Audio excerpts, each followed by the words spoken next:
오늘은 하나님께서 홍수 심판, 그리고 또 구원하시는 그 심판과 구원에 대한 이야기를 좀 하고자 합니다.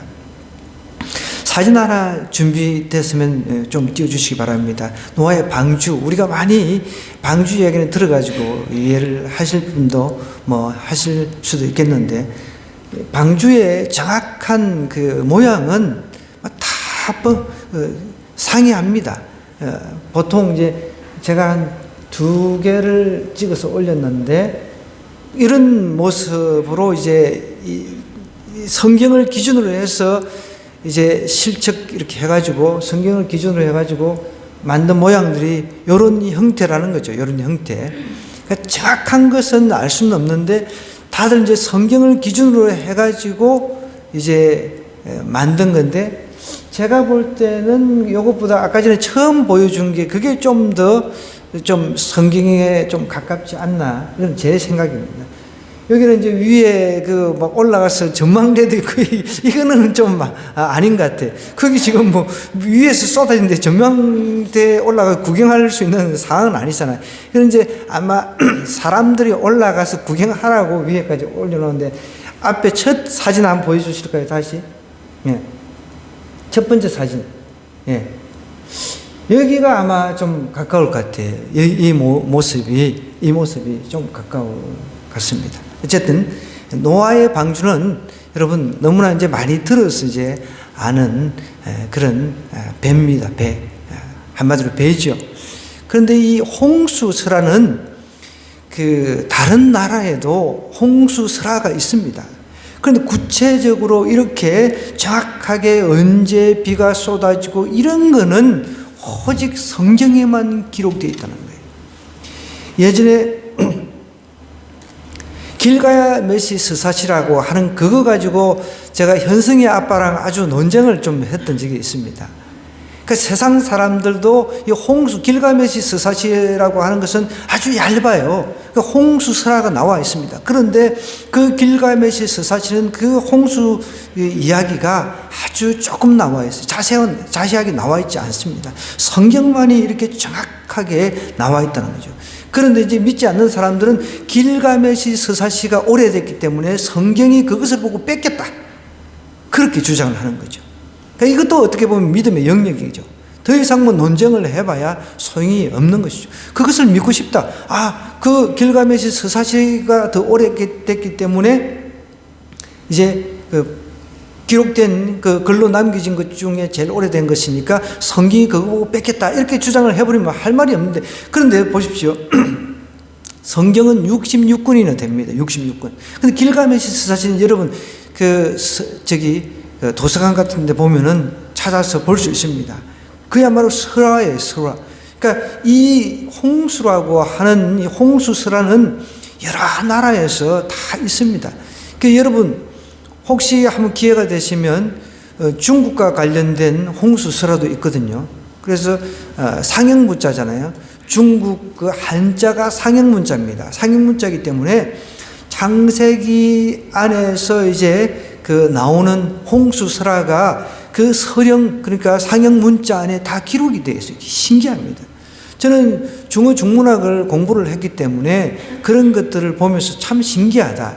그때는 이제 육지로 많이 이동을 했으니까 이미 아시아 쪽으로도 이동을 해가지고 사람들이 홍수 난 것은 다 아니까 그것을 이제 상형문자를 통해서 기록에 남겼다는 것입니다. 그것도 믿고 싶은 사람은 믿고 나는 그런 것도 안 믿겠다, 뭐 어쩔 수가 없는 거죠. 믿음의 영역이니까. 하나님께서 천지를 만드셨다라고 하는 것도 믿음이 그 어떤 영역이잖아요. 나는 그거 안 믿겠다. 나는 뭐 원수인을 통해서 이렇게 최초의 그 아메바를 통해 가지고 이렇게 뭐 이렇게 진화가 돼 가지고 난 그걸 믿는다. 그럼 어쩔 수가 없는 거죠. 근데 분명히 하나님은 이렇게 이야기를 하시는 거예요. 태초에 천지를 만드시고 하나님께서 인간을 만드시고 그 인간이 부패했는데 하나님께서 노아의 홍수 때 인간을 다 노아와 그 가족 8명만 딱 제외하고는 싹 다 멸해버렸다라는 것을 성경이 정확하게 이야기를 하고 있다는 것이죠. 그래서 이제 하나님께서 보시기에 좋았더라고 한 그 세상이 인간으로 말미암아 너무 부패해가지고 이제 노아가 그때 당시 하나님 앞에 어렵게 딱 보인 사람이 노아밖에 없었단 말이에요. 그래서 노아 통해가지고 그 가족들 8명을 하나님께서 이제 방주를 만들게 하셔가지고 그 방주 속에 집어넣고 이제 모든 동물 한 쌍씩 집어넣고 또 한 쌍이 아니라 암수 7도 있습니다. 여기 7장 2절에 보니까 너는 모든 정결한 짐승은 암수 7씩, 부정한 것은 암수 2씩 하나님께서 집어넣게 하셨다는 거예요. 이것은 아마 제사를 드릴 때 동물로 잡아서 제사를 드렸기 때문에, 제사라고 하는 것은 우리가 지금 드린 게 이게 제사입니다. 우리 몸으로, 살아있는 몸으로 드린 게 제사죠. 근데 구약시대 때는 제사를 드릴 때 반드시 제물이 필요했거든요. 지금도 마찬가지잖아요. 우리가 제물을 드리잖아요. 그 제물이 동물이었단 말이에요.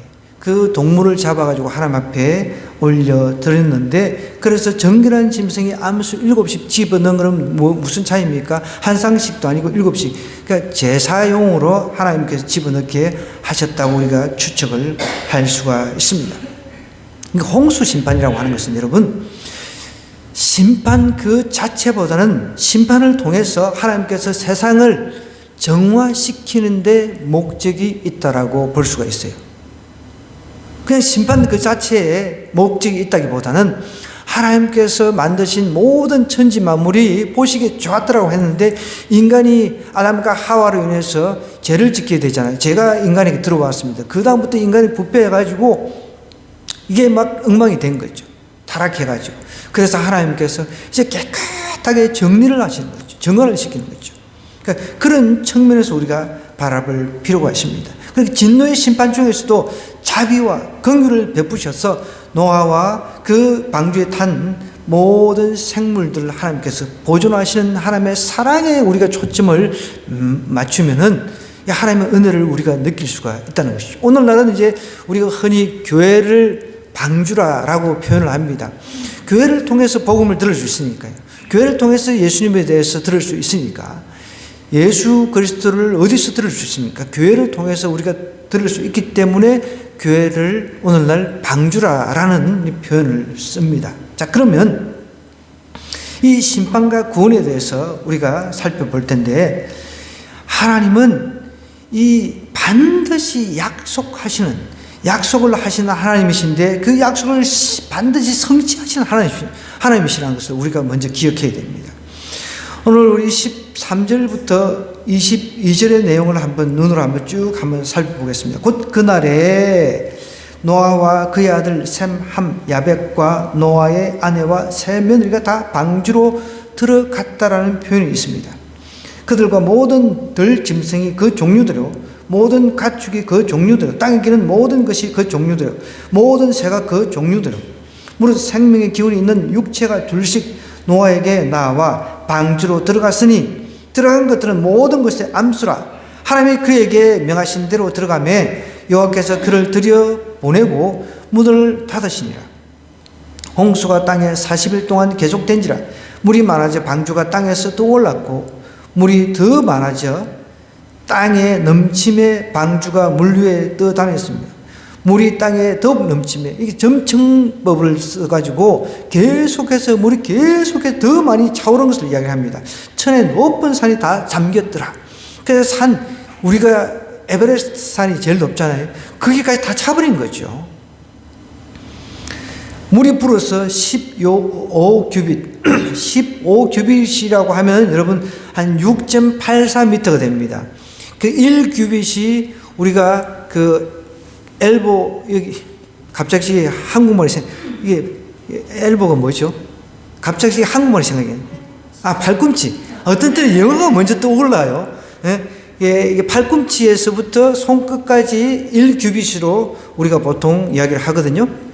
여기서 여기까지가 1규빗이니까 이렇게 15규빗이면 규빗은 6.84m가 나옵니다. 그러면 배 높이, 방주의 높이는 보통 13.68, 그러니까 한 배가 더 높아요. 이제 가득 안에 이제 짐이 들어가 있으니까 사람하고 동물들이 엄청 많을 것 아니에요. 그럼 배가 반쯤 가라앉으니까 하나님께서 그게 맞춰가지고 이제 어느 정도 물이 불어가지고 히말라야까지 다 찼다라고 한다면 히말라야에서 한 6.84m, 한 7m 정도까지만 이제 딱 그 물이 이제 뜨게끔 그렇게 하나님께서 비를 이제 내리게 하시고, 또 밑에서 지하수가 다 올라오게 하시고, 하늘의 빌 밑에서 올라오는 그 물하고 이렇게 합쳐가지고 완전히 이 세상에 잠겨버린 거죠. 그걸 지금 이야기를 하고 있습니다. 땅 위에 움직이는 생물이 다 죽었으니 곧 새와 가축과 들짐승과 땅에 기는 모든 것과 모든 사람이라. 육지에서 그 코에 생명의 기운에 숨이 있는 것은 다 죽어버린 거예요. 그런데 해양 생물은 안 죽은 거죠. 해양 생물은 살아있는 거죠. 물에 사는 거니까. 근데 이제 육지 생물, 공중 생물, 날아다니는 것하고 기어다니는 것, 이 육지 생물들은 다 죽어버린 것이죠.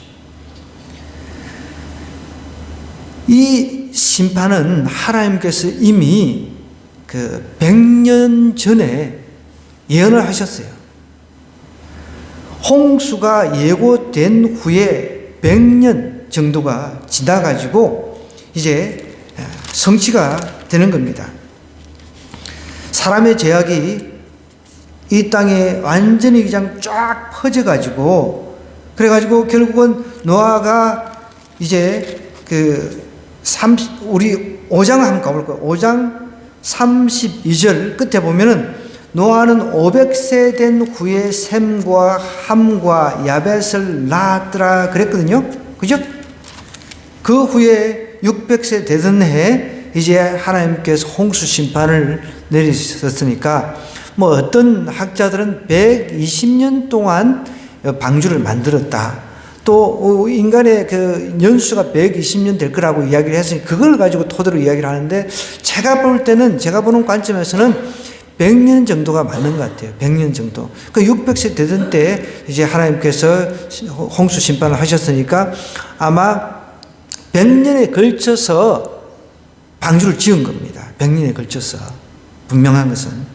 근데 하나님은 약속하신 건 반드시 성취하신다는 거예요. 100년이 됐든 그것이 200년이 됐든 1000년이 됐든 2000년이 됐든 하나님께서 한번 하신다 그러면은 그 약속은 반드시 지키신다는 거예요. 마태복음 5장 18절에 보면 진실로 이루는 천지가 없어지기 전에 율법의 1.1획도 결코 없어지지 아니하고 다 이루어진다 그랬거든요. 하나님께서 말씀하신 그대로 이루어진다는 거예요. 지금 우리가 이루어지지 않는 것은 요한계시록에서 이제 말하고 있는 예수님의 재림만 남았다는 겁니다. 이루어질 건 다 이루어지고 요한계시록에서 말하고 있는 마지막 때 일어날 일, 그것만 남아있다는 것이죠. 그렇기 때문에 여러분, 우리는 하나님의 그 심판 예언을 분명히 믿어요. 1차 이제 2차는 불심판이지만 1차는 물심판을 하나님께서 하셨어요. 2차는 이제 마지막 예수님의 재림 직전에는 불심판을 통해서 하나님께서 지구를 이제 완전히 정화를 시키는 겁니다. 어떻게 보면 깨끗하게 하나님께서 이제 새롭게 이제 갱신을 시키신다 그랬습니다.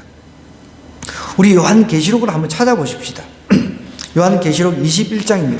시간이 좀 있으니까 요한계시록 21장, 하나님께서 약속하신 것 어떻게 이루시는지 우리가 기대하면서 삶을 살아내야 됩니다. 요한계시록 21장 8절입니다. 8절. 8절 한번 같이 읽어볼까요? 이것들을 보고 21장 8절. 그러나 시작. 두려워하는 자들과 믿지 아니하는 자들과 흉악한 자들과 살인자들과 음행하는 자들과 점술가들과 우상숭배자들과 거짓말하는 모든 자들은 불과 유황으로 타는 못에 던져지리니 이것이 둘째 사망이라. 예수님께서 오셔서 심판을 하시는데, 노아 때는 홍수 심판을 통해서 노아의 그 가족 8식구만 구원을 해 주셨다라고 한다면, 이제 마지막 때는 기준이 있습니다. 노아의 방주에 탄 사람들은 살았지만 이제는 노아의 방주가 아니라 예수 그리스도를 마음에 믿는 사람들만 이제 남기고 나머지는 불심판을 한다라고 이야기를 하고 있습니다. 두려워하는 자들은 여러분 이제 마지막 때가 되면 핍박이 심해집니다. 성경이 그것을 예언을 했거든요. 예수 믿는 게 쉽지가 않아요. 예수님 믿고 살아가는 게 쉽지가 않다는 거죠. 그런데 이 막 사람들이 핍박을 하니까 나 예수님 안 믿을란다. 나 그냥 편하게 살다가 그냥 죽을란다. 이런 사람들이 수없이 많이 배신자들이 많이 있을 거라는 거예요. 그런 사람들을 두려워하는 사람이라고 표현합니다. 신앙을 버린 자들. 그 다음에 믿지 않는 자들. 그러니까 불신자들 말하는 거죠. 흉악한 자들, 살인자들, 음행하는 자들, 점술가들, 우상숭배자들, 거짓말하는 모든 자들은 어떻게 해요? 불구와 유황으로 탄 못에 던져진다라고 이야기를 하는 거예요. 이게 둘째 사망인 거죠. 사망. 하나님께서는 이렇게 말씀으로 약속을 하셨어요. 반드시 이게 이루어진다는 거예요. 이게 정확한 날짜는 우리는 알 수는 없어요. 그런데 하나님께서 약속을 하셨기 때문에 하나님께서 이루실 것입니다. 그것을 믿고 우리가 두렵고 떨리는 마음으로 우리 신앙생활을 이어가야 된다는 것입니다. 하나님은 약속을 반드시 성취하신다는 이 사실을 노아의 이 홍수 사건을 통해서 우리가 믿어야 되는 것입니다. 홍수 예고 후에 100년 후에 성취가 됐다는 것입니다. 나는 이것도 안 믿겠다. 그럼 방법이 없습니다. 어떻게 방법이 없다는 거죠. 그 믿음도 하나님께서 주시는 은혜이기 때문에. 또 우리가 한 가지 이 홍수 심판을 통해서 알아야 될 것은요. 하나님은 택한 백성은 반드시 구원하신다는 거예요. 이게 너무 큰 이제 중요한 복음 중에 복음입니다. 보십시오. 오늘 13절부터 다시 한번 보겠습니다. 곧 그날이라고 하는 것은 여러분 홍수가 이제 난지 이제 7일째. 그러니까 여러분 하나님께서 노아한테 지시를 했잖아요. 동물들을 노아의 방주에 집어넣은 것은 일일이 호각을 불러가지고 빵빠를 불러가지고 부른 게 아닙니다. 하나님께서 다 그쪽으로 가게 했어요. 하나님께서 모든 동물들을 다 집밥을 하나님께 시켰다는 거예요. 물론 그 중에 한 쌍만 선택이 되고 또 7쌍 선택되고 나머지 다 죽어야 되니까 좀 어떻게 보면 동물끼리도 참 슬픈 일이 생긴 거죠. 거기서도 동물도 선택이 됐잖아요. 노아와 그 가족도 하나님께서 선택하셨습니다. 이건 하나님의 절대 주권이라는 거예요. 그걸 우리가 어떻게 왜 하나님 다른 사람은 안 택하고 나는 택해 주시냐? 여러분 이렇게 우리가 이야기할 수 있습니까? 내가 택함 받은 것만 해도 감사하다는 거죠. 그러면 노아가 지금 방주에 타고 있는데 노아의 그 8 식구가 왜 하나님 우리만 구원해 주셨어요? 이거 난 불편해서 못 살겠네. 그냥 문 열고 나갈게. 이런 사람이 그 안에 있었을까요? 홍수가 난 지 이제 7일째 되는 날 그날에 노아와 그의 아들 셈, 함, 야벳과 노아의 아내와 세 며느리가 다 방주로 들어간 거예요. 좀 보세요. 4절로 다시 올라가면은 지금부터 7일이면 내가 40주야를 땅에 비를 내려 내가 지은 모든 생물을 지면에서 쓸어버리리라. 하나님께서 노아에게 분명히 이야기를 했어요. 그러면은 아직도 하나님은 또 7일을 기다려 주신 거나 마찬가지라는 거예요. 처음에 이렇게 보통 우리도 그렇잖아요. 비가 이렇게 막 억수로 올 때, 이게 대수롭지 않게 생겼는데, 나중에 막 집이 떠내려가고 이러면 막 정신이 번쩍 들잖아요. 하나님께서는 은혜의 하나님이십니다. 기다려 주신다는 끝까지 그래도 한 7일의 기간을 더 주시면서, 그래도 방주에 들어가고 싶은 사람이 있을까? 하나님께 기다려 주신다는 거예요. 곧 그날에 노아와 그의 아들 셈, 함, 야벳과 노아와 아내와 세 며느리가 다 방주에 이제 들어갔습니다.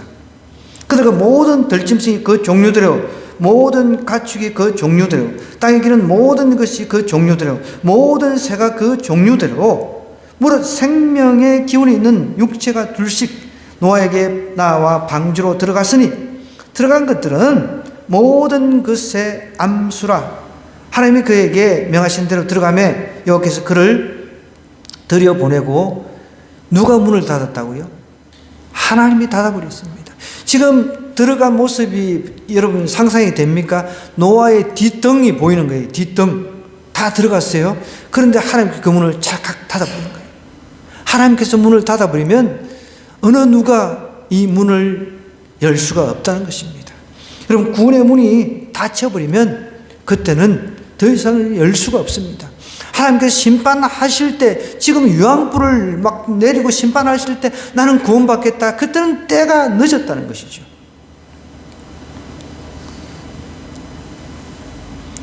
요한복음 10장 28에서 29절은 이렇게 이야기를 하고 있습니다.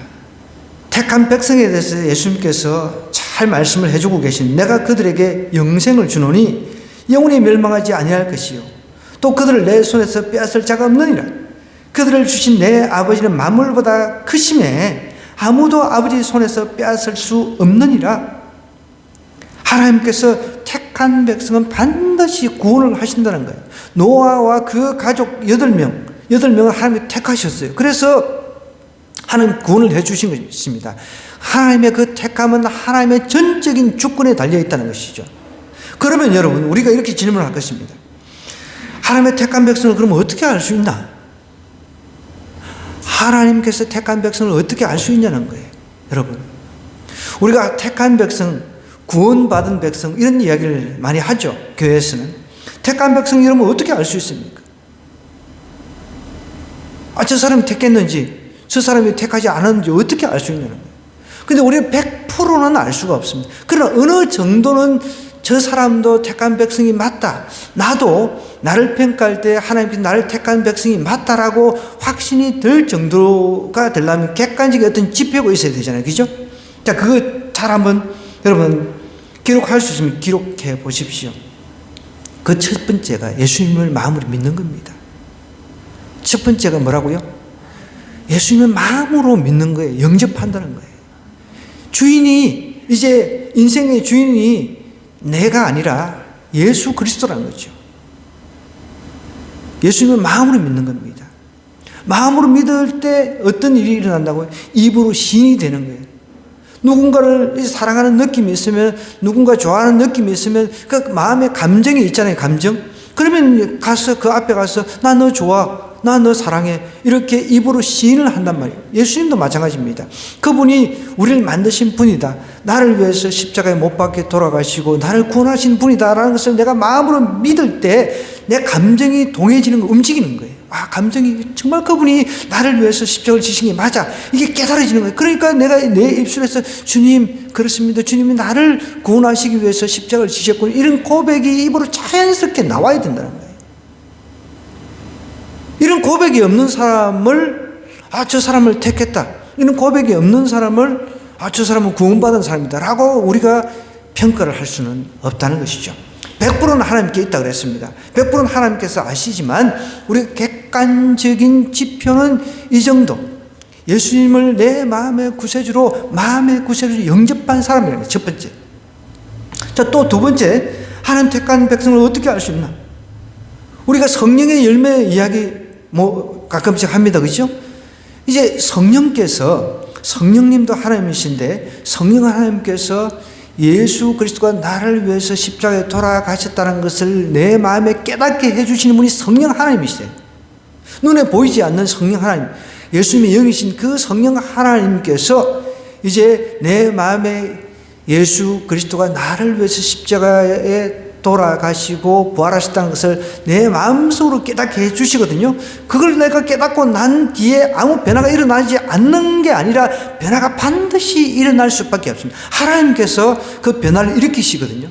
그래서 성령의 9가지 열매가 있어요. 사랑과 희락과 화평과 오래 참음과 자비와 양성과 충성과 온유와 절제, 이런 성령의 9가지 열매가 내 삶 속에 나타나야 나는 정말 택한 백성이 맞구나. 내가 성령의 그 열매가 전혀 안 나타나요. 막 예수 믿는데도 남이 막 믿고 막 진짜 꼴보기 싫고 막 이러면 이게 변화가 일어난 게 아니란 말이에요. 기쁨이 넘치고 이래야 되는데 맨날 짜증이 넘치고 막 화평을 해야 되는데 화평 그냥 막 내가 가는 곳마다 막 싸움이 일어나고 가족 구성원 중에서 내가 끼어들면 그냥 막 이 명절에 그냥 난리가 나고 막 오래 참는 그런 훈련도 안 돼가지고 열받아가지고 막 조금만 뭐 하면 막 차문 열고 역사 강사 누굽니까? 누구예요? 전한길 강사님. 막 그러잖아요. 예전에, 지금은 많이 좋아졌더니 예전에는 성질 막 창문 내리고 차 막 XX 막 18부터 시작해가지고 난리를 쳤더라고. 다 그렇잖아요. 그런데 예수님 믿게 되면 어떻습니까? 그런 것들이 점점 줄어드는 거예요. 그 다음에 사람들에 대한 그 자비, 사랑의 마음이 생기는, 불쌍한 영혼들에 대한 사랑의 마음이 생기는 거죠. 그 다음에 선을 행하려고 하고, 그 다음에 하나님 앞에 충실하게 내가 하나님을 위해서 살려고 하는 그런 마음, 그 다음에 온유한 마음들이 내 안에 이제 조금씩 생긴다는 거예요. 그 다음에 절제하는 그런 마음들이 또 내 안에 생긴다는 거예요. 그런 것이 생겨야 나는 정말 택한 백성 맞는가 보다 이렇게 해야지. 전혀 성령이 열매하고는 상관없는 내가 삶을 살아가는데 나는 택한 백성이야 이렇게 스스로 그냥 그 착각에 빠져가지고 사는 사람들, 이거는 잘못된 거죠. 자, 또 세 번째, 하나님께서 택한 백성은 그럼 어떻게 알 수 있나? 하나님을 향한 순종과 사랑의 마음이 있어야 된다는 거예요. 내가 하나님을 이제 알았어요. 예수님을 통해서 하나님을 알았어요. 성삼위 하나님으로 이제 존재하시는 것을 알았습니다. 그럼 성령의 음성을 들으려고 하고요. 그 다음에 그 성령의 음성을 통해서 하나님께서 66권에 그 주신 이 말씀대로 내가 순종을 해야 되겠다. 조금 힘들지만 내 성경하고는 내가 성경에서 말하는 거하고 내 그 자유의지하고는 정반대 방향으로 가는데 내가 이 하나님께서 말씀하신 대로 내가 좀 살아봐야 되겠네. 한번 노력을 해보는 거죠. 술 취하지 말라 그러면 술을 안 취하고, 그죠? 주의를 그렇게 지키려 그러면 주의를 그렇게 지키려고 하고, 이런 그 하나님께서 주시는 말씀대로 내가 내 의지를 쳐서 복종하려고 하는, 순종하려고 하는 이 마음이 있어야 된다는 거예요. 그런 마음이 전혀 없어. 나는 막 정말 주일이고 뭐고 어디 놀러 가야지. 요즘에 지금 나라에서는 어떻게든지 국내에서 소비를 좀 하라고 명절을 길게 늘려주셨어요. 그런데 여러분, 최근에 자영업자들의 한숨 소리가 많이 들리는데, 자영업자들은 지금 배달이 한 건도 없다는 거예요.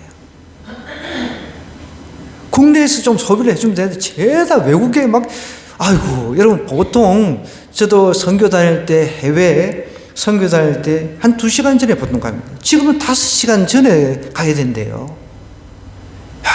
저는 줄 서기 싫어하는데 나는 안 가고 말지. 5시간 줄 서가지고 해외 안 가고 말지. 사람들 그냥 거기 나가서 돈을 좀 쓰지 말고 국내 지금 경제가 어려우니까 국내에 좀 돈을 좀 쓰라.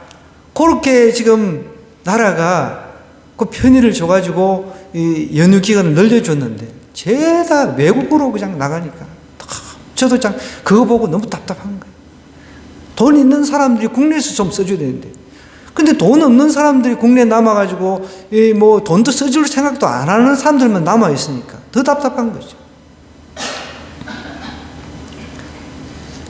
하나님께서 우리에게 어떤 마음을 주시잖아요. 그러면은 내가 이 주일은 절대로 빠지지 말아야지. 물론 주일이 걸려서 시골에 내려간다. 그러면은 시골에서도 예배 드릴 수 있습니다. 고향 교회 같은 데 가서 거기서 헌금해주고, 거기서 정말 목사님 찾아뵙고 인사도 하고, 고향 교회 가서 모처럼 사람도 없는데 할머니, 할아버지만 몇 명인데 그런 교회 가서 예배 드려주고 이러면 얼마나 좋습니까? 그런데 그게 아니고 해외로 그냥 날 잡아가지고 이렇게 가가지고 그냥 주일이고 뭐고 나는 몰라. 이렇게 된다 그러면은 그 사람을 과연 택한 백성이라고 할 수 있겠냐는 거예요. 우리가 선조들, 우리 주의를 지키기 위해서 목숨까지 버렸던 그 선조들에 비할 바는 못되지만 그 정도까지는 아니다 할지라도 내가 하나님 앞에 내 인생에서 가장 중요한 예배의 날을 소홀히 여기면서 나는 택한 백성이다 라고 말할 수는 없다는 것이죠. 나는 정말 어디서든 예배할 수 있잖아요. 그죠? 상황이 안 된다면 이렇게 우리 박근 집사님 같은 경우 근무 중에 온라인으로 들어와서 항상 예배하잖아요. 얼마나 귀합니까? 그러니까 우리가 무턱대고 나는 교회를 다니니까 크리스마스 때 딱 한 번만 교회를 다니니까 나는 구원받은 사람이야. 난 택함 받은 백성이야. 이렇게 이야기할 수 없는 거예요. 절에 다니는 사람도 그런 사람이 많아요. 딱 1년 4월 초발 부처님 오신 날 그날 한 번 가는데 자기는 절에 다닌대요. 그걸 절에 다닌다라고 이야기할 수는 없는 거죠.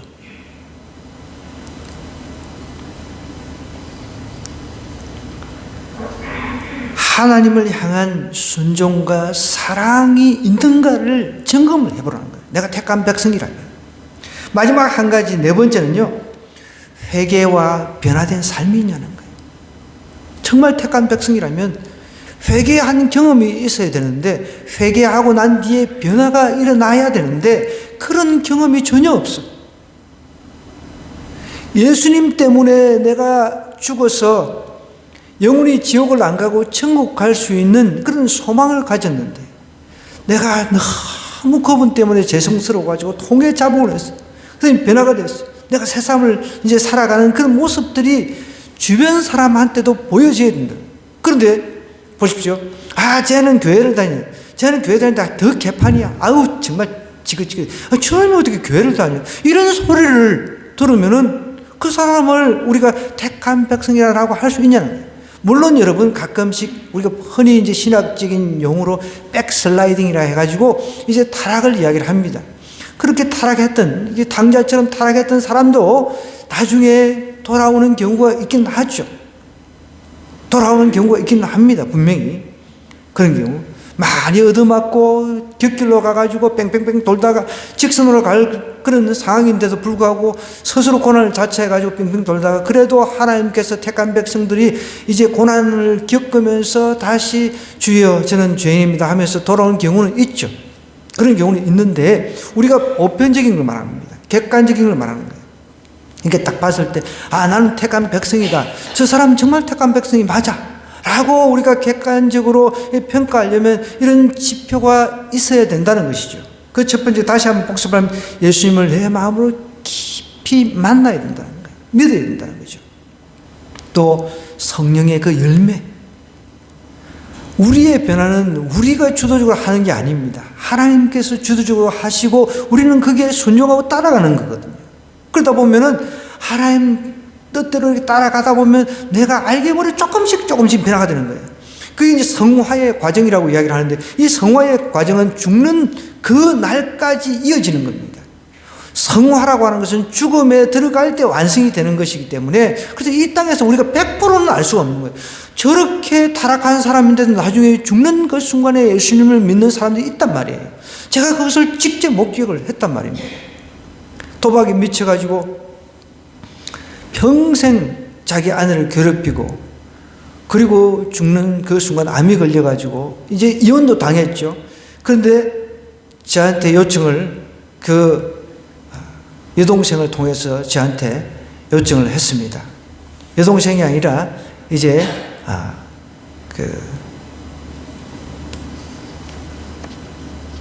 자기 부인의 아내니까 어떻게 되죠? 부인의 여동생. 부인의 여동생이 처제죠, 처제. 처제를 통해서 저한테 이제 요청을 해 주셔가지고 제가 여의도 성모병원에 찾아갔습니다. 죽기 딱 3일 전에 갔어요. 죽기 3일 전에. 제가 가서 이런저런 이야기를 듣고 복음을 전하고 이제 이 형제님은 자기가 회개했습니다. 그리고 자기 부인을 불러가지고 미안하다고 잘못했다고 용서를 빌고 그리고 마지막에 기쁨으로 하늘나라에 들어간 것을 그 처제를 통해서 제가 전해 들었습니다. 하나님께서는 그렇게 극적으로 마지막에 돌아오기도 하시지만, 그러나 우리가 일상생활 속에서 저 사람이 과연 택한 백성인가, 내가 과연 택한 백성인가, 이것은 객관적인 지표를 가지고 점검할 수 있다는 거죠. 예수님 마음으로 믿고 성령 하나님께서 주시는 그 열매를 맺고 있는지, 하나님을 향한 순종과 사랑이 있는지, 또 회개를 통해서 변화된 삶이 있는지, 이런 것들이 있어야 된다. 과거에는 술 주정뱅이였습니다. 과거에는 정말 도박꾼이었습니다. 그런데 그것을 회개를 통해서 깨끗하게 정리하고 새 삶을 산 그런 모습이 분명히 보여져야 된다는 것이죠. 아, 저 사람 택한 백성 맞구나, 이렇게 평가할 수 있다는 거죠. 그런데 하나님께서는 분명히 택한 백성은 절대로 구원하신다는 거예요. 절대로 하나님께서 책임지신다는 거예요. 그래서 이제 물론 이제 신학적으로는 구원을 이뤄볼 수 있는가 없는가 논쟁이 되지만, 우리는 그것까지는 우리가 따질 게 아닙니다. 그냥 내가 정말 이런 지표를 가지고 점검을 해보고, 아, 나는 정말 하나님의 택한 백성이 맞아, 너무 감사해. 그럼 내가 감사하면서 살아가면 되는 거예요. 그 사람이 구원을 잃어버렸니, 구원을 다시 얻었니, 이런 것 가지고 우리가 논쟁할 필요는 없다는 것이죠. 자, 마지막으로 하나입니다. 이 심판과 구원에 대해서 이제 노아 홍수를 통해서 우리에게 이야기를 하고 있는데, 하나님은요, 회개하지 않는 자는 반드시 멸망을 시키신다는 거예요. 이 노아의 홍수를 통해서, 노아의 홍수 사건을 통해서 우리에게 던지고 있는 메시지가 바로 이겁니다. 회개하지 않는 자는 반드시 멸망시키신다는 거예요. 16절부터 우리 24절까지 한번 쭉 한번 눈으로 한번 보겠습니다. 들어간 것들은 모든 것의 암수라 그랬습니다. 하나님이 그에게 명하신 대로 들어가며 여호와께서 그를 들여보내고 문을 닫으시니라 그랬습니다. 홍수가 땅에 40일 동안 계속된지라 그랬습니다. 물이 많아져 방주가 땅에 떠올랐고, 점점점 이제 물이 더 많아져 가지고 땅에 넘침에 방주가 물 위에 떠다녔다 그랬습니다. 이제 방주가 물에 이제 둥둥 떠다니는 거죠. 물이 땅에 더욱 넘침에 천하의 높은 산이 다 잠겼다는 거예요. 여러분, 이때 한번 상상해 보십시오. 사람들이 처음에 한 일주일 동안 비 올 때, 아이, 이 정도는 별거 아니네 생각을 했을 거예요. 근데 일주일 지나고 이제 막 집들이 물에 잠기고 사람들이 막 산으로 도망갈 것 아닙니까?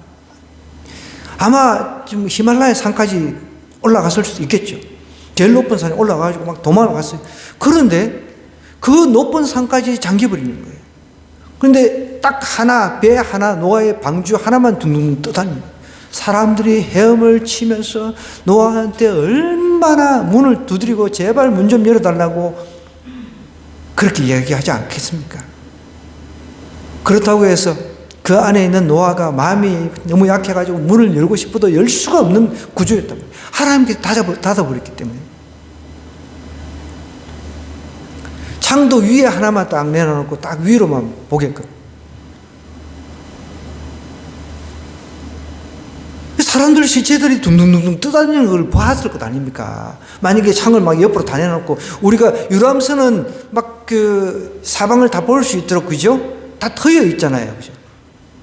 그 만약에 그런 것이 그렇게 되어 있다고 생각해 보십시오. 그러면은 마음이 약해가지고 얼마나 마음이 좀 싱숭생숭하겠습니까? 사람들이 시체가 그냥 막 떠다니는데 그거를 보는 노아가 얼마나 괴롭겠냐는 거예요. 그 노아도 얼마나 100년 이상을 전도를 했는데 한 명도 전도를 했지만 한 명도 열매를 맺지 못한 거예요.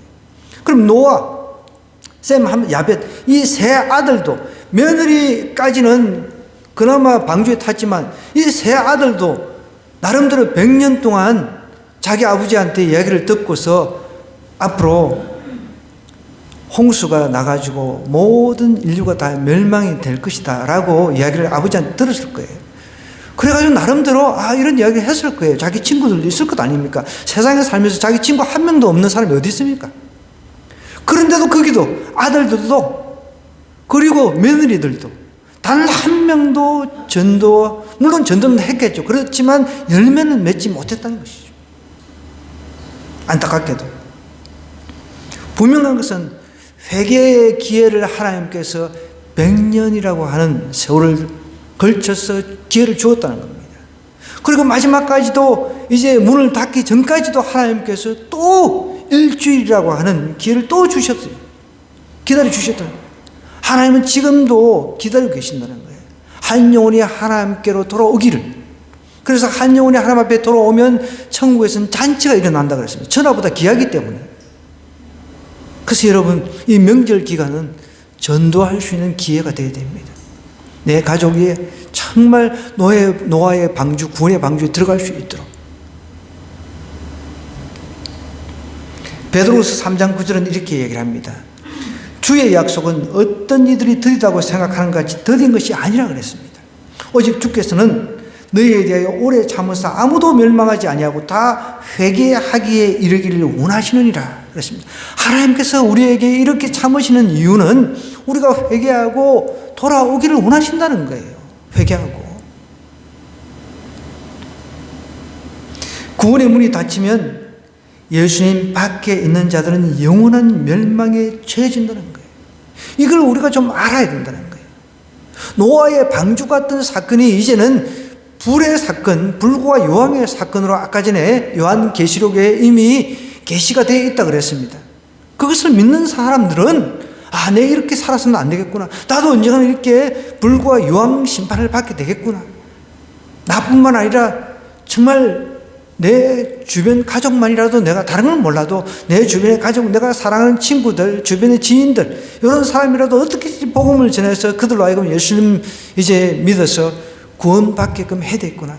이런 거룩한 열망이 있어야 된다는 거예요.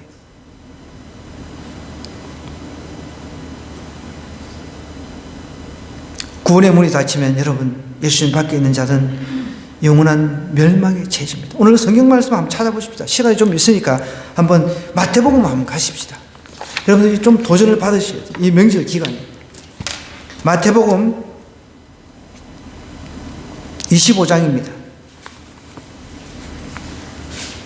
마태복음 25장이요.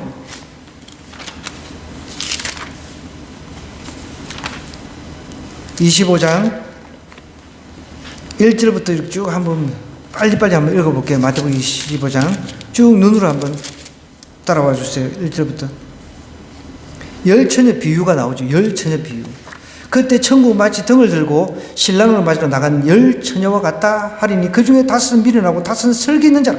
미련하는 자들은 등을 가지되 기름을 가지지 아니하고 설기 있는 자들은 그릇에 기름을 담아 등과 함께 가져갔더니 신랑이 드디어 오면 다 졸며 살세. 밤중에 소리가 나되 보라 신랑이로다 맞으러 나오라 하매 이 처녀들이 그 처녀들이 다 일어나 등을 준비하여서 미련한 자들이 설기는 자들에게 이르되 우리 등불이 꺼져가니 너희 기름을 좀 나눠달라 하거늘 설기는 자들이 대답하여 이르되 우리와 너희가 쓰기에 다 부족할까 하노니 차라리 파는 자들에게 가서 너희 쓸 것을 사라 하니 그들이 살아간 사이에 신랑이 오므로 준비하였던 자들은 함께 혼인잔치에 들어가고 문은 닫힌지라.